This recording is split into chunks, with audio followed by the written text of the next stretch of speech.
Hey guys, what's up? Welcome to an all-new GTTV. I'm Jeff Keighley, and this week is all about Tomb Raider. You saw it at E3, and now I'm here at Crystal Dynamics with Daryl, the head of the studio, to show something new that was only behind closed doors at E3, right? Absolutely, yeah. We had a couple of demos. We had a preview for the Microsoft Xbox conference where we previewed some combat. Behind closed doors, that's where our real demo was. That's right. Folks at home get to learn a little bit more about the origin of Laura's journey, and this game really is an origin story, right? Yeah, absolutely. So this is the rebirth, as you said, of Tomb Raider. So this is an origin story. This is the first adventure for Lara. This is the first time we actually get to see her go from zero to hero, essentially, and turn into the Lara that we sort of know and love.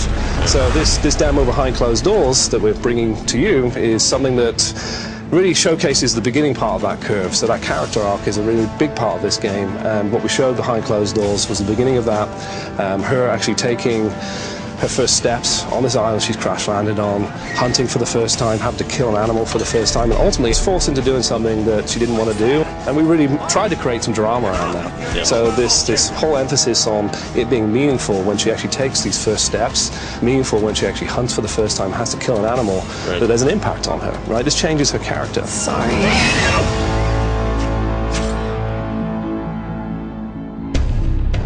Вылезай! Но трать моего времени! When she actually has to kill for the first time, there's a motivation for it. So this motivation, as you said, there was some suggestive inclinations, should we say, from one of the scavengers on the island, and there's a motivation for her. She was pushed to her limits and ultimately had to react in a way that she saw fit, which was by killing the guy. Well, it looks great, got a great reaction at E3. I think some of the fans, when they saw this stuff, I mean, they're obviously going to draw comparisons to Uncharted and other games like that. Here's a chance for you to sort of set the record straight. I mean, is it the same gameplay style as Uncharted? Because I know it seems like there's some upgrades. I mean, there are other things that you're doing as well, right? Yeah, ultimately, I think we come from similar DNA, so there's going to be crossover, right? So essentially, they've taken some parts of Tomb Raider. That said, we're action-adventure, but we have a different flavor. Yeah. So much like two action films in the summer, we can have two blockbusters, they both have lead actors, they both have big explosions, but the tone might be different, the storytelling might be different, Oh, God! the actual pace and the rhythm might be different. So when you actually go and see these two things and experience them, they can be very different films. Yeah. I think the same can be said about our games, where our tone, because it's more mature, I think that's very much reflected start to finish. I think our gameplay, and most importantly, we have Lara.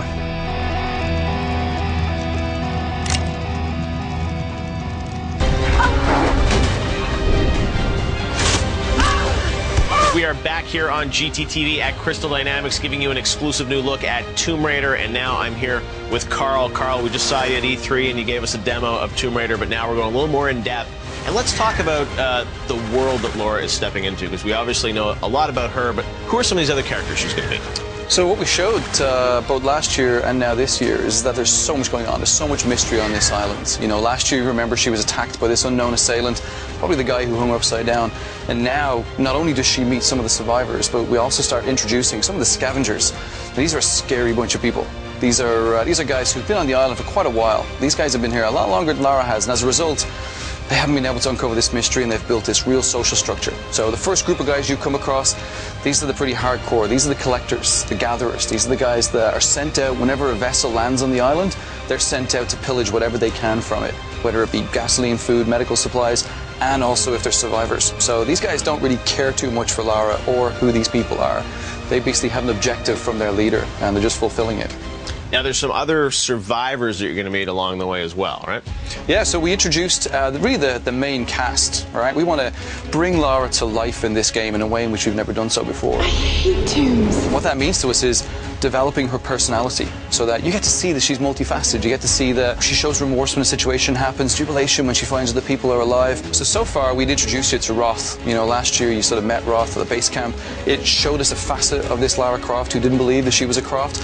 This year now, you get to meet Sam, who's a friend that was kidnapped by this teacher through the demo. And then you meet from Grim to Reyes to Jonah. These are all characters that each have personalities, and each one Some of them are afraid, some of them are sort of a little bit stronger, and you start to see a side to Lara you've never seen before. Now let's talk a bit about Whitman, who's a character you're giving us a little more detail on tonight, right? So Whitman is this, he's this TV explorer, right? So we're gonna tell a little bit of his story in the very near future about, here's a guy who, you know, he is the chief archaeologist of this adventure, and really he's the guy that wants to sort of get the glory for this journey. You can see it play out a little bit in where he's talking at the shrine to Lara. Lara's, you know, a little bit scared about what's going on because these candles are lighting, whereas Whitman's all about the glory. It's like finding Atlantis. But this is real, Dr. Whitman. We're not standing on a myth. We're standing on a gold mine! Whitman's like, this could make us millionaires. So you can sort of see straight away that he's a guy that you've got to watch. He gives up far too easily. You can see where, you know, he gets attacked and he's got the gun. The one thing that could protect him and Lara, and he's too quick to put it down. So it sort of shows a side to his character that as we play through the game, you know, he's somebody to watch. So would it be fair to say they are sort of the main antagonists in the game? Yeah, I would say you'll start to see them play out as the main antagonist. They're the ones that you got to watch out for. Please! Get off! Just go along with them, Lara. Do whatever they say. These are fascinating. I've seen these before. Around Steph's body. They must be ritualistic.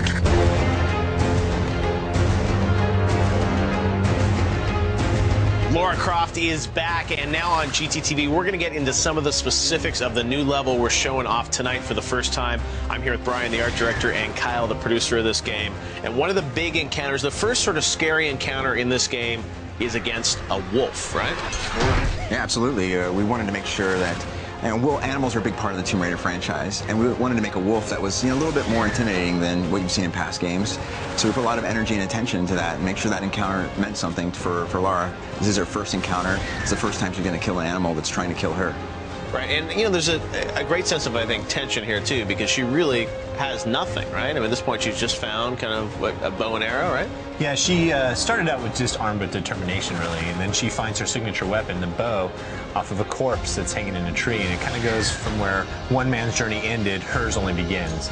And as she becomes that hunter and ultimately encountering the wolves, you kind of see her going to this very sure of herself moment. She goes from being a very proactive hunter to now when wolves attack, reacting to that and actually staying ahead of the curve there. Absolutely. No, it's a very tense sequence. And I mean, that's part of, I guess, the excitement of this game is that you can really, you know, you can start off in a spot where there's a lot at risk, right? I mean, you don't feel like a superhero. Yeah, it's with the wolves and with a lot of the characters that we're interacting with, we like to really focus on that kill or be killed situation, right? She must act in that moment. Yep. And out of that survival moment, you really start to see the survivor being born in front of you at your hands. I mean, she is going into the mode of like, I am going to use my will to overcome these situations and ultimately, you know, really bring the depth to the gameplay.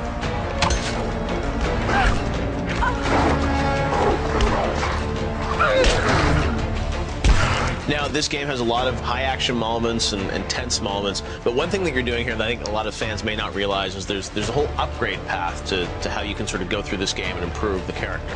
Absolutely. You're seeing a story of this woman versus nature, and in order to overcome nature, she's honing in her survival instincts. And that's manifested most frequently by her returns to base camps. I mean, it's really that start of her expedition. She gets in there, and you'll start to watch a little bit of character growth happen there. You, as a gamer, can start to upgrade Lara, start to upgrade her equipment. We are a gear-gated game, and so in the very beginning, when you just find like a butcher, like a blade, really. I can use this. And she starts to understand, hey, I need to upgrade this and add more equipment to it so it can be a pry tool to open up doors, and then from there it starts to ultimately become, you know, that iconic climbing axe, right? And so as she's moving through this, the base camp is a sense of return, a sense of growth, and an opportunity to really understand who she is and that she's advancing as a character. I can't just sit here. So guys, you know the fans are wondering, will there be tombs in this game? This Tomb Raider game has to have tombs. There's going to be these epic tombs that you're going to come through the story. They're just going to be those same kind of feelings you got when you played a first Tomb Raider game, and you're going to come to them and it's going to be like, this is what I paid for, right? These are the experiences I hope to achieve.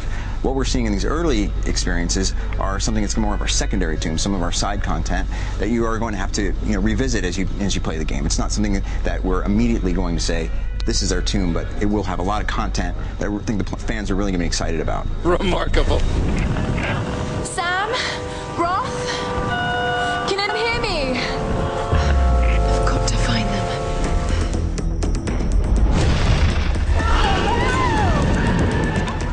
back on GTTV, still giving you more on the brand new Tomb Raider. I'm still here with Daryl, who's the head of the studio here at Crystal Dynamics. So Daryl, you know, tonight we saw this first kill, and I think a lot of fans are going to wonder, well, after that, I mean, is it sort of guns a-blazing for the rest of the game, or how do you ramp up the action?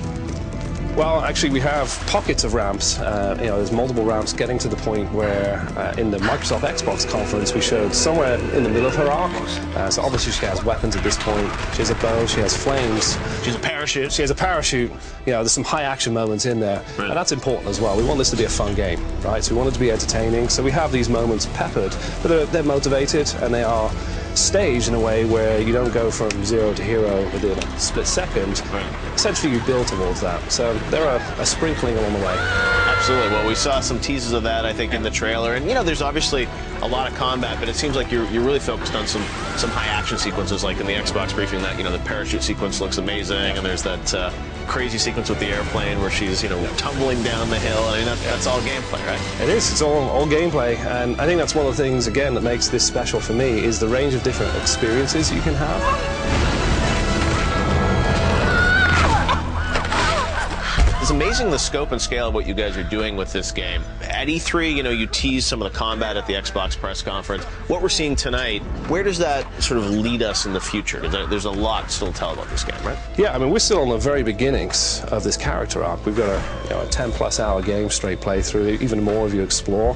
So we're at the beginnings of a character arc. And there's a long way to go in this game, and we haven't shown any of it. So that teaser was a good data point in a way of here's where she actually gets to, at least a data point along the way. She goes further than that in this game. So we've got a lot that we actually haven't shown, and I think that's one of the cool things about E3 this year and last year. We've kept it very tight, and there's a huge amount of interest. And for us, there's a whole game under wraps that we're excited to actually show people at some point, and it'll be a big surprise for them. This could be a way through. Now, Daryl, at E3, you guys announced that you are doing DLC for Tomb Raider, and the first piece is coming exclusively first to Xbox? That's correct, yeah. We can't talk too much about it because it's early days. I guess the main thing to say is first piece is coming first, as you said, to Xbox 360. So the DLC will be additive, right? It's not like there'll be a piece of the game missing. We have a complete story to tell and a complete experience from beginning to end that we're shipping. But that said, there's always more adventures, and we'd love to give some of those, so DLC will represent some more adventures beyond the end of this game. Awesome. All right, well, we can't wait to check it out. It is coming out on March the 5th of 2013, and you guys have a busy season ahead. Lots more to show, I guess, on this game throughout the summer and fall. Is anyone listening? Absolutely. We've got Gamescom, we've got PAX, we've got Tokyo Game Show coming up, so over the next 6 months, we're going to be showing lots of Tomb Raider out there, lots of new content. Can't wait to show it.